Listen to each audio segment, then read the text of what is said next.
শেখ হাসিনা এখনো নিজেকে সামাল দিতে পারছেন না। শেখ হাসিনাকে পুশব্যাক করে না কেন বাংলাদেশে? একজন মেজর ধরা পড়ছে, সে আওয়ামী লীগের কর্মীদেরকে প্রশিক্ষণ দেবে। কলকাতায় কার্যালয় আর বাংলাদেশের ভিতরে এই সমস্ত ঘটনার যে যোগসূত্র নেই তা বলা যাবে না। মাস্টার মাইন্ড হয়ে শেখ হাসিনা সেইখান থেকে বাংলাদেশ বিরোধী কার্যকলাপ শুরু করেছে। ওয়ালটন এখন দেশের সীমানা পেরিয়ে পৌঁছে গিয়েছে 50টিরও বেশি দেশে। ওয়ালটন, ঘরে ঘরে বিশ্বজুড়ে। শেখ হাসিনা এখনো নিজেকে সামাল দিতে পারছেন না।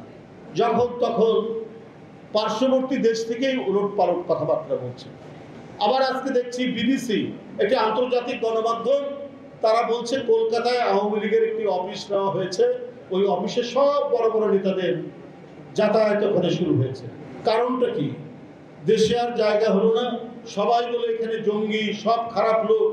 তো আজকে কলকাতায় আওয়ামী লীগের অফিস আপনারা খুললেন কেন? এটা তো আজকে সকলের প্রশ্ন।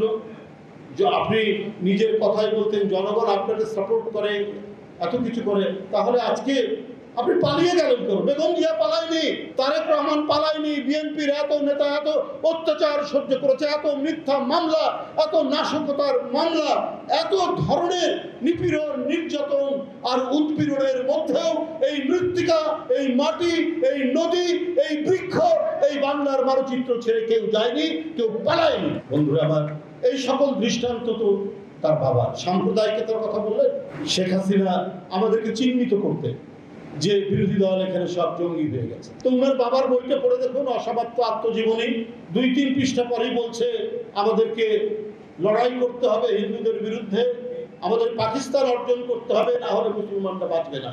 তার মেয়ে আপনি এত সাম্প্রদায়িক, এত সেকুলার, আর পার্শ্ববর্তী দেশ আপনাকে জায়গা দেয়, আর ওইখান থেকে বাংলাভাষী মুসলমান যারা তারা টিকতে পারছে না, তাদেরকে পুশিং করছে এখানে। তো শেখ হাসিনাকে পুশব্যাক করে না কেন বাংলাদেশে? সেই দেশের লোকরা, তার এতগুলো লোক যখন পালিয়ে গেলেন, তারাও তো বাংলাভাষী মুসলমান অধিকাংশ, পঙ্কজ দেবনাথ ছাড়া বা এরকম 2-1 ছাড়া, তাই না? সবই তো বাঙালি মুসলমান, বাংলা কথা বলে বাংলাদেশে, তাদেরকে তো দেন না।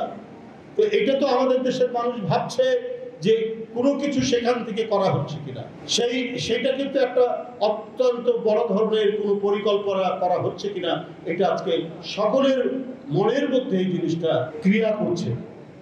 যে একজন মেজর ধরা পড়ছে, সে আওয়ামী লীগের কর্মীদেরকে প্রশিক্ষণ দেবে, এইরকম নাকি আরো আছে।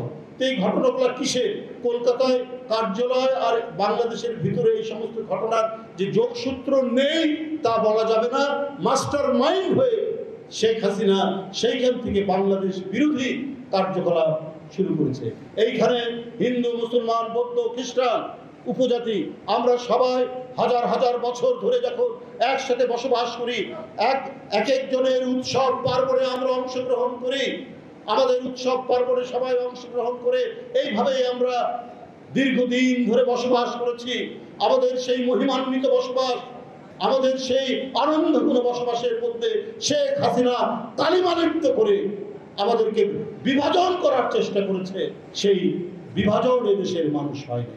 আজকে যারা সনাতন ধর্মের মানুষ যারা এখানে আছেন, যারা এই সম্মেলন করেছেন এই অল্প কয়েকদিনের মধ্যে, সবাইকে আবারও আমাদের সেই অঙ্গীকার যে আমরা কাছাকাছি, পাশাপাশি, কাঁধে কাঁধ মিলিয়ে থাকবো। আমরা আপনারা প্রত্যেকেই পরম আত্মীয়, একে অপরের উৎসব পার্বণে যোগ দিব, একে অপরের সামাজিক জীবনের সমস্ত যে আচার অনুষ্ঠান আছে সেইখানে আমরা একসাথে উপভোগ করব, একসাথে আমরা আনন্দ করব। কোনো ধরনের চক্রান্ত, কোনো ষড়যন্ত্র, কোনো উস্কানির মুখে আমরা যাব না।